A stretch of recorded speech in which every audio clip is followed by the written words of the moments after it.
Hello, and welcome to Nerds in the Corner. I'm your host, Bill C. And I'm your co-host, Justin McNeese. Justin, you look excited. What have you got for us on today's episode? Bill, I am pumped because today we're going to go trekking in the jungles of Campeche, Mexico. I'm ready. Let's go. What have they found? Well, PhD student Luke Auld-Thomas has discovered a vast Mayan civilization using LiDAR technology. That doesn't sound honest. Well, he seems like we a want to good hear guy. the truth. He seems like a good guy. I have to tell you one more time. I'm excited to get into this topic with you, Bill. The more research I did about this discovery and LiDAR technology and what that is, the more interested I became. The same technology that you can use to parallel park a Tesla, you can also use to find a vast Mayan civilization. So I hope you guys are just as excited as we are, and we're going to kind of jump into the topic now. So, Bill, talk to me a little bit about, let's give a backstory on the Mayan civilization first, and then we'll kind of go into the discovery. The Mayans, they always struck me as a little bit selfish. Like, that's Mayan, that's Mayan. It's never urine, Well, from what I remember from conventional history class, I guess about 5,000 years ago in southern North America, the Native Americans began to form somewhat civilized and accomplished, or we should say, should have formed technologically advanced societies in southern North America around 5,000 years ago, maybe closer to 6. And those groups became more and more powerful and coalesced into fairly thriving and powerful empires by 1,200 years ago, or does that math work out right? About 500 AD to 900 AD, if I remember, was the peak. So they were building big stuff, doing big things, especially in comparison to other civilizations around the world. You think about what other civilizations were thriving 5,000 years ago, 6,000 years ago. You got some stuff in the Central Asian steppe. You got areas of China, Indus Valley. You got the Vikings, British Isles and Vikings. Yeah, you've got. Well, I mean, there's peoples all over, but which ones are forming technological advancements? The Mayas are up there. The Mayans. Yeah, that's interesting. The Vikings were looking for their next place to raid, and the Mayans were mapping out astronomy with the naked eye, right? And so all these things existed at the same time. They were happening in the same. That is interesting, sphere, right? Yeah, that you've got that the Mayans and the Vikings both studying various levels of constellations and having, they're documenting technology where they're talking about orbiting bodies and describing technologies that they don't know the origin of, but that was given to them. Both cultures. Yeah, it's how do you get there, right? Because from my understanding, astronomy, urban planning, and mathematics were kind of the pinnacle of what Mayan civilization really was outpacing the Europeans on At that time, for sure. How do you where do you think they got this information, or they got this technology, or why were they able to outpace the other civilizations at the time? That's the $1 million question. Is this something that all civilizations just discover as they continue how they optimally work together? If civilizations continue to optimize towards the mutual good, does this, discovers of how to use metals, how to form effective leadership, or maybe it was just thuggery. Maybe it was. Maybe they were. They sometimes it seems like fairly oppressive overlords. Yeah. I don't think they were the kind and benevolent leader that we feel like is optimal for civilization. But the $1 million question is there some distribution of information that made it all the way to Campeche, Mexico?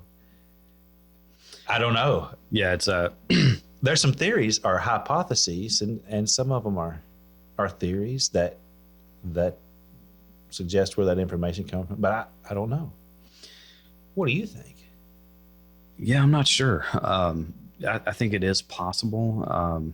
As human beings were dispersing across the lands of Earth, that some groups had coalesced together with information and technology that others haven't, right? It's survival of the fittest, so to speak, where With some of that. you're keeping this information and development, and maybe also just scientific curiosity, right? Yeah. Maybe groups were a little bit more curious than others and were willing to take more risk at that time period, and therefore they were able to gain knowledge and information that other groups were not, because they were willing to step outside of that comfort zone. Yeah.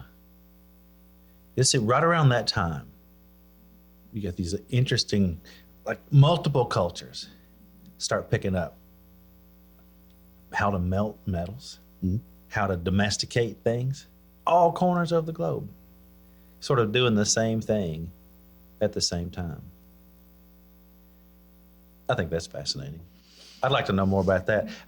I know I can tell you. Well, maybe we shouldn't, because we're looking for facts here. Yeah. I know what I would like it to be, or what would sure sound, what would sure be fun to discover. Yeah. What it was, but I think I know where you're going. Yeah. And that would be incredible, but we'll stick to facts for this episode. For what we know. There's facts out there we don't know yet. Yeah, maybe in a future episode. What was the significance? And I think they're suggesting from your discovery you mentioned here that there's going to be new writing, new hieroglyphics, all these things found that are under the dirt, under the trees, vast amounts of buildings, pyramids, ball courts. I mean, huge complexes, a metropolis for that age. But there's going to be information. There's always, if people are leaving behind their structures, they're leaving behind their beliefs and their worldview. They're leaving behind their worldview. I would like to know.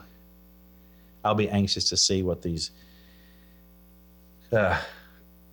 academic archaeologists discover digging around in Campeche. Yeah, it's I think there's a cautionary tale here too, though, that the Mayans were so advanced in these different scientific aspects, but then somewhat disappeared from history. They're not alone. Right. Yeah. Disappeared from history. Why do they disappear? Why is that? How does a civilization become possibly the most advanced civilization of that time, and at some point quit advancing and begin a decline, and decline to the point to where you don't even know of them until you start digging around? Yeah, it's fascinating because it seems like warfare played a huge part into it. Got to be. Resource management played a huge part into it.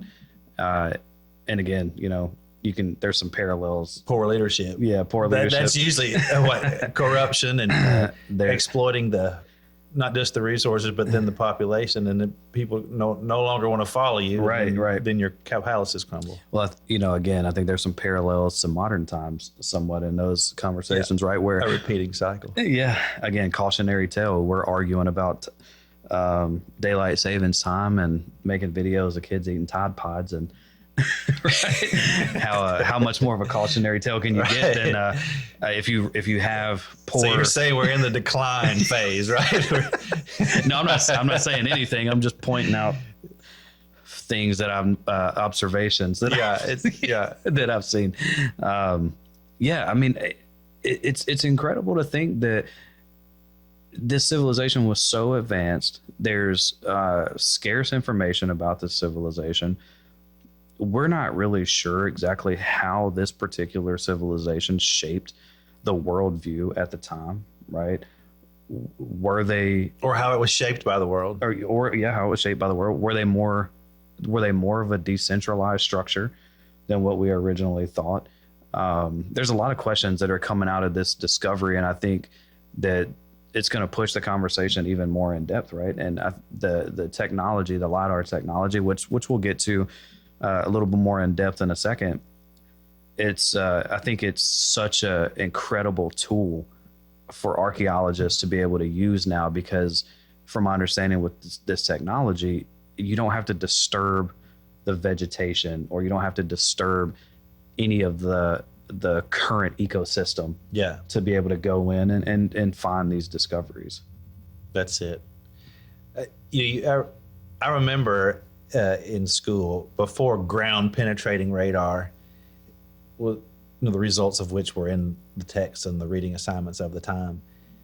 It was, just pretty grand overview archaeology stuff. But when you start talking about complex 3D imaging, I mean, if you're doing LiDAR on 1,000 acres, you're seriously, performing a CT scan or an MRI or a 3D ultrasound. You're getting some things from multiple textures. You could see what their first buildings, what they tore down, what they stacked on top of it, and which ones had most traction directionality toward it. Yeah, it also brings up some interesting ethical questions, right? Like what? For example, do modern day Mayan descendants, should they have a voice in how these discoveries are interpreted, how these discoveries are presented to the world, or also if someone, a university or somebody decides to go in and dig up this civilization now, should a Mayan descendant or Mayan descendants have a voice in how that conversation plays out? Sure. Every human can have a voice. I think because these were human beings, regardless of whose ancestors they were, it should be done in a respectful way. But it seems like it's information that every human on the planet is curious about, even the descendants of the Mayans. If I was I don't think that I am a descendant of the Mayans, as far as I know, but if I was, I would be super interested. Yeah, let me be clear. You are highly European. We are both very Irish Not and Mayan, European. Yeah. Okay, I can assure you we're not descendants. No. Maybe long lost descendants of Genghis Khan and his multitude of Maybe. children, but I don't even know. certainly not the Mayan civilization. Okay, well, before we get into more detail about the discovery and LiDAR technology, we're going to pause for a second and show you this clip from Luke Auld-Thomas in the interview that he did recently. Has accidentally uncovered a lost city in Mexico centuries after it disappeared under jungle canopy. Using an advanced laser scanning technology called LiDAR, a team from Chilean University, led by Luke Auld-Thomas, mapped an area that had been mostly unexplored for centuries, as tends to happen in Mexico. And Luke Auld-Thomas joins us now from Arizona. Thank you for your time. Now, can we set the scene? We'll just rewind. You were doing a Google deep dive, as you call it. You think, that's kind of cool. What were you looking at, and what made you twig that this could be something? Yeah, I was looking at data that had been collected by a team of ecologists in 2013 who were interested in mapping above ground carbon in Mexico's forests. They were basically looking at the trees. What's really distinctive about LiDAR as a technology is that it's essentially a shower of laser range finding measurements that rain down from an airplane. And it allows you to digitally remove the trees and see the ground anywhere that light could penetrate. And so I took this data set that had been collected in order to look at trees, selected all, deleted the trees, and immediately laughed because I realized that I was looking at a really substantial Maya city that was previously unknown to the scientific community. Wow, that's fascinating stuff. Yeah, Bill, I think it's just the story there, right? And this the original information for this for our viewership came out in October of 2024, and it's a joint effort from North Arizona University, Luke Auld-Thomas's, where he goes to school, Tulane University, the National Center for Airborne laser mapping at the University of Houston, and Mexico's National Institute of Anthropology and History all came out and announced the discovery of this ancient Maya city named Valeriana. The site was named after a nearby lake, Laguna La Valeriana, right? Which, That sounds pretty. by the way, sounds like a girl I used to date who only wore essential oils. Oh, So- well, let's invite her on the Nerds in the Corner field trip to Valeriana.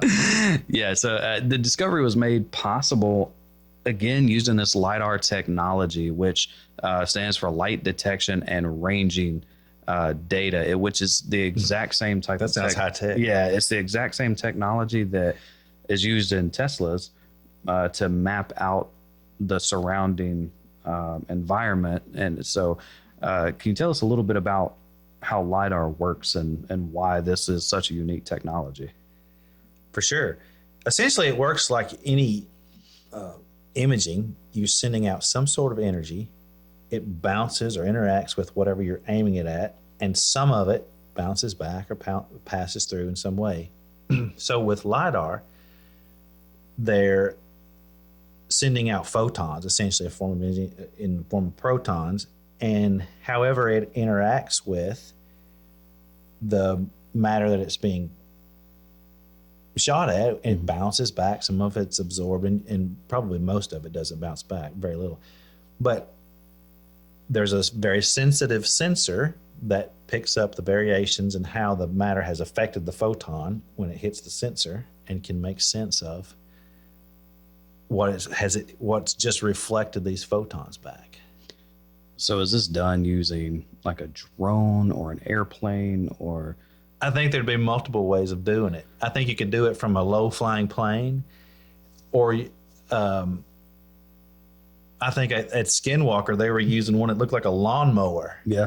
And you just kind of rolled. That was about how big it was, and they Just rolling across the rolled ground. it over, and you form a grid, and there was some surveying involved so that the lines were straight, and then some software is receiving all this and makes a 3D image, much like a CT scan or an MRI would do. Yeah. Okay. So from what I understand, and from the video, he was going back and reviewing information from 2013, right? Where the university had taken photos to look at the vegetation to try to see carbon in trees. And I'm watching this video. I'm like, this guy's just looking at jungle pixels. Yeah. And all of a sudden it's like, that's not just trees. Right. Right. seeing shapes under there. Now that's too big of a place to do with the lawnmower contraption. It must have been aerial. Yeah. Yeah. I would think. I would think so. Not on foot. Yeah. Because this is a pretty big area he's describing. I'd like to imagine he was skydiving and just holding this contraption. Right. If he wasn't, when we go, let's try that. Yeah, I'm down. We'll show some footage here on the podcast. Yeah. We use skydiving. I've been skydiving twice. I've never discovered an ancient civilization. I did discover a bruised tailbone though. That was a fun time. Well, good. You've had the most experience. He'll be in charge. Yeah, I think it's sure. Yeah. So this is pretty interesting. That it was completely by accident too. You know, he was looking at something, and that just goes to show you that what curiosity can do for you, right?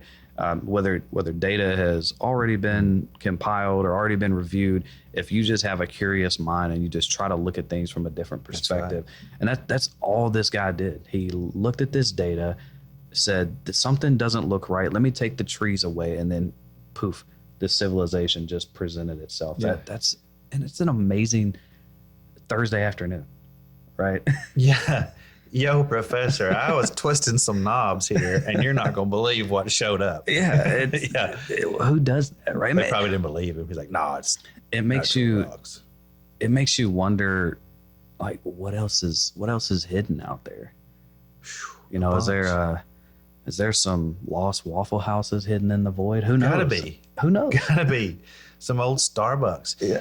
And when they do that, I hope they do the the whole Sahara as well. There's got to be some fun stuff under the sands of the Sahara. Yeah, that's a great point. Well, they need to do the whole planet.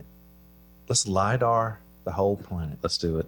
Nerds in the Corner Capital Project. Anyone reach out if you would like to LiDAR the whole planet. At Planet Earth, LiDAR technology. We would need a few satellites so that we could do. It's already coming together, right? You could fill in the comments below if you're interested in the global LiDAR. There's probably some things. It's probably already being done. Yeah, it's probably some things we don't want to know that's out there. Yeah, we'd probably get shut down. Yeah, pretty quick, right? Yeah. Just kidding, NASA, if you're listening to this. No, we were never going to do that. Yeah, man, I can't find my car in Walmart parking lot. You could if you had global LiDAR at your disposal. And he's just out here finding whole Mayan civilizations, you know. And he didn't even trip over it or nothing. I bet you when he got home, he got the same comments. You know, that's amazing. You know, you can't find your car keys this morning, but you found a whole civilization. Yeah, that is pushing the needle back to 150 AD. That's right. I think that was one of the big things is what they're saying is this is a little bit older than what they're saying thriving Mayan civilization should be. Yeah, it's so the characteristics of this civilization that they found exhibits classic Maya political capital, but also enclosed has pyramids and plazas and a ball court. If you guys are not familiar with what that is, we'll throw it up on the screen, and a reservoir. So the layout suggests that it was a huge cultural center for that time period. Yeah. And older than other huge cultural centers previously discovered. Yeah. And there's several in this, Central America, Mesoamerica, part of the globe. But it's so interesting that each time that a discovery is made regarding the Mayan civilization, we learn something even more interesting in that they may have had this technology and this education surrounding astronomy, urban planning, these different topics for way longer than we originally knew. Yeah. And right now they're still under the dirt in the trees. We're seeing through it because of this technology, but it's hard to know what they knew when it's still buried. We don't want to mess with anybody's property, of course, but right. Man, we won't know what they know until we start seeing some of this. And I guess that's what's next. Where it can be dug without disrupting too much, I guess it's time to dig if you want to know. I think to truly know, you have to have some type of exhibition that goes in there and excavates the site or figure out a way to use the LiDAR technology to map it even more pinpoint accuracy, which I believe is what this group is doing currently as we're speaking. They're examining the data further. One of the things that I found interesting as doing the research is they're always found in these super jungle, remote locations. Why do you think that these civilizations were built in such remote areas? I think every area was remote at that point when they were making civilizations. Right, fair point. It all has to do with what resources were available. There's water and animals or fish to eat, plenty of resources, metals. They were getting good at melting and doing various things with metals. And so it must have had what they needed there, or that they found enough stuff there to do things with that made them successful. I think it would be harder to, it was a lush and beautiful area, somewhat of a paradise for humans to live. It would be harder to thrive in a desert like they did. Maybe they could, but. Well, I guess my question is, it seems like each city was also remote, where they're not. It's multiple. They're not clusters. super close to each other, right? Yeah. It's almost like there were even subcultural sects of the Mayan civilization. Yeah, tribal. Well, if they were around for thousands of years, yeah, they probably had all manner of civil strife and wars, and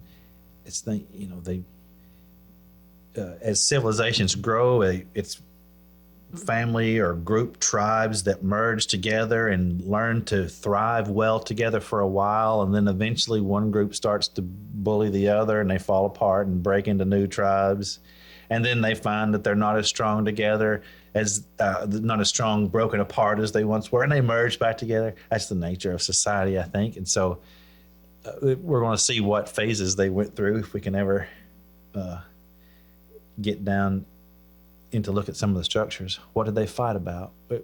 As all humans, it's usually about lack of resources. Yeah, political structure. Did they argue about religion? Did they kill each other over politics? Probably. Most groups do. Yeah, and it'd be very interesting to learn because they believe that this is pushing the needle back. What could you uncover here that rewrites what we already know about those particular topics? Got to be some stuff in there. It's got to be. And then also from 150 AD to the peak, what changed in that time period? Yeah. What advancements were made between that time period to the peak of the civilization, and what started to take a turn? Right. I want to literally read the writing on the walls. Yeah. I want to see. Go see the hieroglyphs. Yeah. Just scoot the dirt back, take some photos, and then I just want to see what they were saying. What were they drawing pictures of? What were they carving? Well, it's, I'm glad you brought up the point of doing some exploration here in this, in this area for this civilization, because we're highly focused on space exploration right now. And, we did our episode on the UAPs, and that's been a hot topic. But do you feel like, to a certain extent, that we're focused too much on space exploration or trying to figure out how to get human beings on Mars, and we're missing our own history and discoveries right here on Earth? I don't know. We always learn how to, from the things we should learn from history are lessons from the past that help us not make those same mistakes in the future. So sure, eventually we need to know, is there something in there that contributes, is there knowledge to be found in there that can contribute to the health and safety and happiness of humans on the planet? I don't know. It depends on where the most is, what's the return on our effort? Should we, if we only have X amount of work we can do, should we do it on space, or should we do it digging up the past? I don't know. Yeah, it's an interesting parallel there, past versus present, or past versus future. I think that to a certain extent, our resources have to be allocated to future development to ensure that, our species continues to thrive. But there probably are some things hidden here that we could learn from to also help our species continue and thrive. And do we have enough resources to do both at the same time? I think you're going to. It's going to be driven by human interest. Some folks are driven to know this as much as someone else is driven to know about the universe. And I feel likely that these two groups overlap in a lot of ways. And it's, before you would dig up some interesting thing and there'd be something written on the wall, and you've got this group that has to believe and argue this way, and this group that has to believe and argue this way. The voices are becoming equally weighted, and a lot of the, like, who's driving why you must say it this way, that's sort of, we may or may not hear more truthful disclosures about various things in the past, but I just wonder what links they'll find, what things that are obviously borrowed and communicated between this old civilizations and ones that were to come and were also in other parts of the world.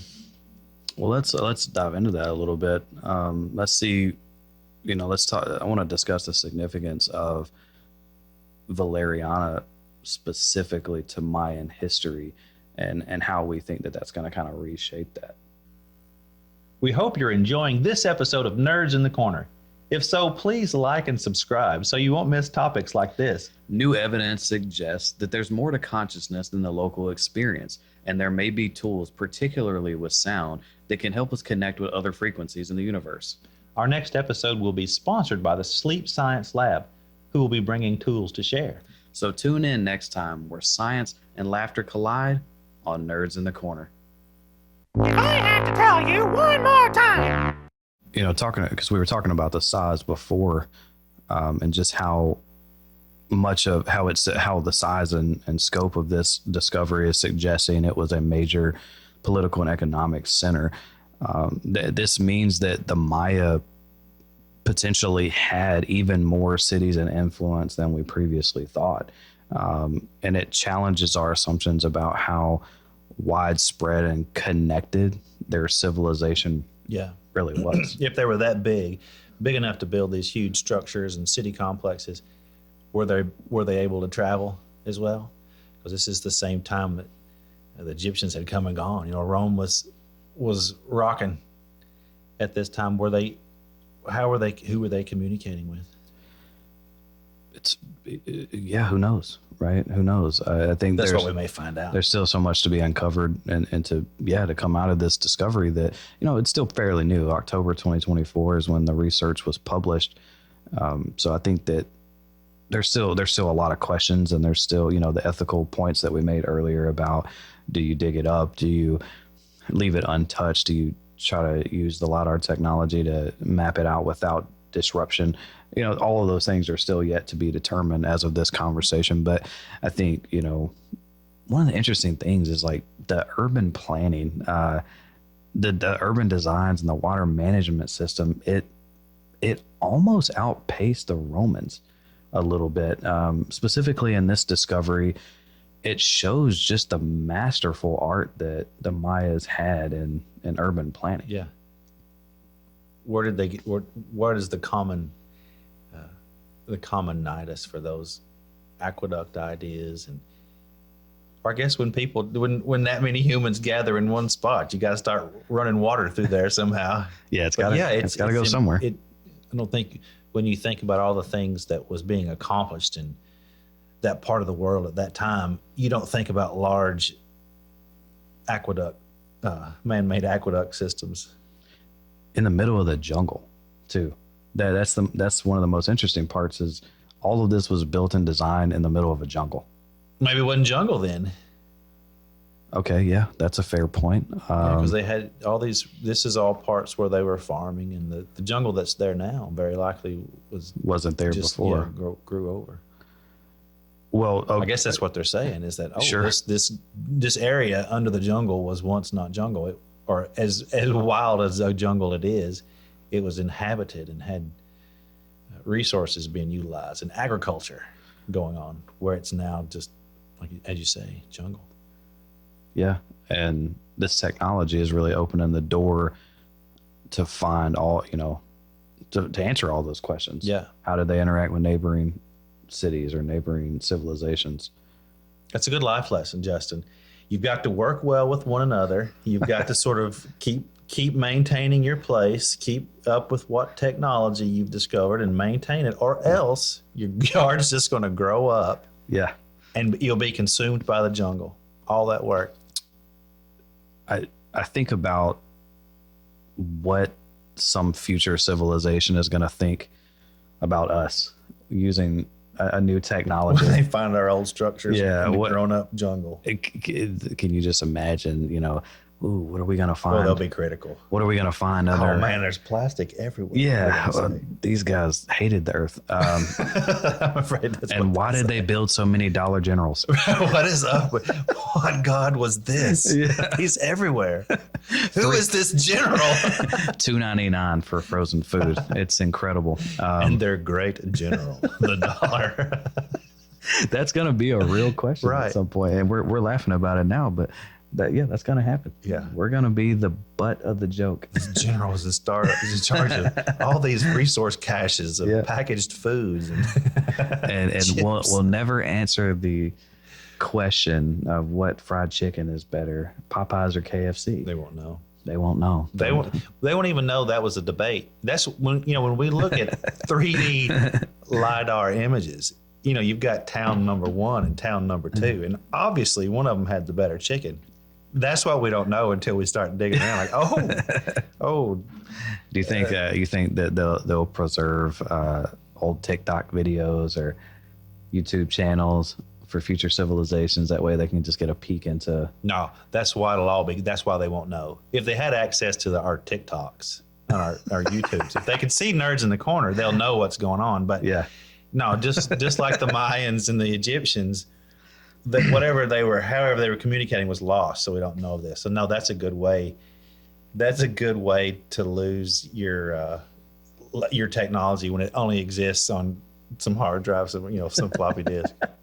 Just like with when the 12-hour TikTok ban came out, people were genuinely upset about various things, but some of them said, I this person that I love very much who's no longer here, we interacted on TikTok. All their videos I have on TikTok, and now when it's gone, I don't have access to all this. Mm-hmm. That's how any kind of technology can happen. Yeah, which brings us, again, back to that cautionary tale. There's a lot of cautionary tales when you go digging up the Mayans. Yeah, a lot of stuff here. To bring us back to Valeriana, one of the interesting questions that I had doing the research is, because it's remote, we talked about that, because it's built, seems somewhat independent of these other civilizations that's been discovered.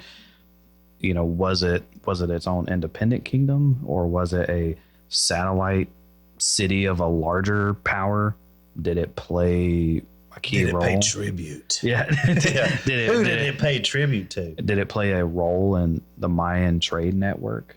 These are all questions that I think are going to be fascinating, that comes out as we continue to discover more and more civilizations connected to the Mayan culture, and I guess really even questions that are answered from this discovery itself.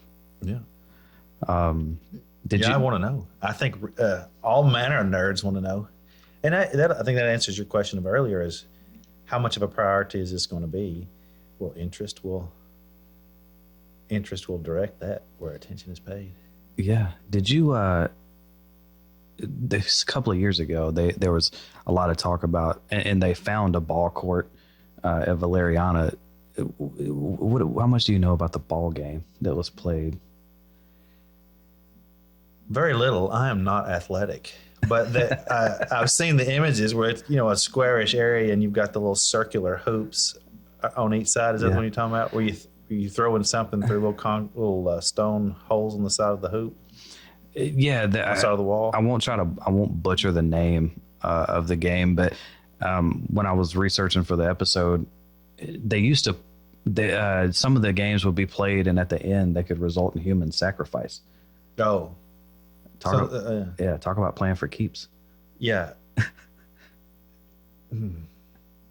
Well, that would sure weed out those that weren't really committed, wouldn't it? But the ball game. I guess I'll play. The ball game was really popular. The more they discover is becoming like it was a central. You have the Roman gladiators and that whole scene there. This kind of seems to be. It was like gladiatorial. Their form of entertainment during that time. Like you go in for the layup, you slam it. Yeah.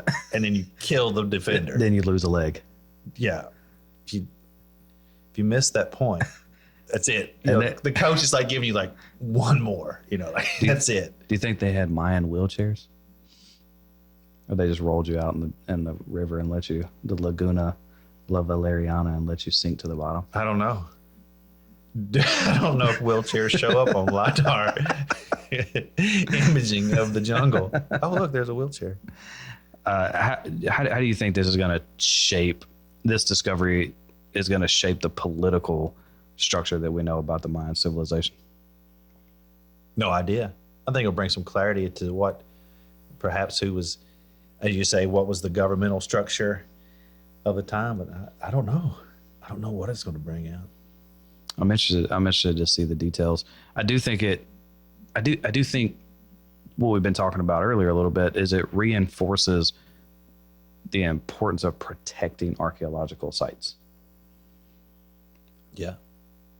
I think that we have to, again, not government, personal interest and personal excitement will drive the discussions in the directions that we go. But there are very old ancient civilizations and archaeological sites that we have to protect, I think, to be able to maintain the historical significance and value of those civilizations and what they can teach us. But some of this stuff is so old, it's under forests that are very old. And there's a huge argument that said protect the forest as well. So that'll be interesting. How do you whittle out the architectural findings among jungles and forests that you want to protect as well? I think that'll be an entertaining debate to watch throughout the future, how that gets reconciled. I'm sure some of it'll fall either way. There'll be some places you just don't want to get to. It'll disturb what's important on top of it.